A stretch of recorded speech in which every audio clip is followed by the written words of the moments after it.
Governor Mike Parson is disputing disparities in vaccine allocation. I want to thank you for joining News 4 on air and streaming. I'm Samantha Jones. There's new research right from St. Louis showing masking up could slow the spread, but many still will not buy into the idea of a mask mandate. Protests during daylight hours in Kenosha, Wisconsin gave way to looting and fires after sundown. This is video of one of those fires that was still burning this morning. The Department of Corrections facility was destroyed. Breaking tonight in Louisville, Kentucky, 2 police officers shot during protests following the decision today in the Breonna Taylor case. Alexis, protesters were marching down Broadway just a short time ago. Looks like you're walking with them now. Tonight, 2 area hospitals are being accused of not doing enough to protect their healthcare workers. There was a protest this afternoon outside of SLU Hospital. SLU and Touche Regional Hospital in Centerville are both under fire from the union representing those workers. News for little ones this afternoon. The Centers for Disease Control says traditional trick-or-treating should be discouraged this Halloween.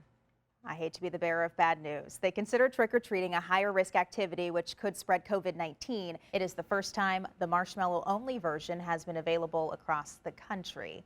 Magically delicious. Magically delicious. Social media is all the rage. My dentist would not be very happy with me. Yeah, right.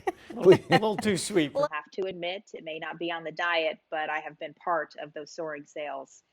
Just love pizza. I can't help it, Steve, especially on a day like this when it's raining outside. Just order a pizza, let them take care of the dinner. Yeah, and Russell, for weeks, concerns have been raised about the Postal Service and whether or not they'll be able to handle all of the ballots that are being mailed back. So what's being done in the St. Louis area to make sure mail-in ballots are getting counted? This whole vaccine distribution, Ray, is being driven mostly by the feds. Their plans are changing almost daily. Can you tell us what Missouri is doing? News 4 is following breaking news in St. Louis County. Police are investigating reports of a shooting on Interstate 170. Right now, this is a live look from our traffic cameras where we can tell southbound traffic, at least this afternoon, has been diverted off of the highway onto Olive. We have a crew on that scene right now. Just got this video into our newsroom. And just into our newsroom at 4, we're tracking a surge in new coronavirus hospital admissions across the St. Louis area.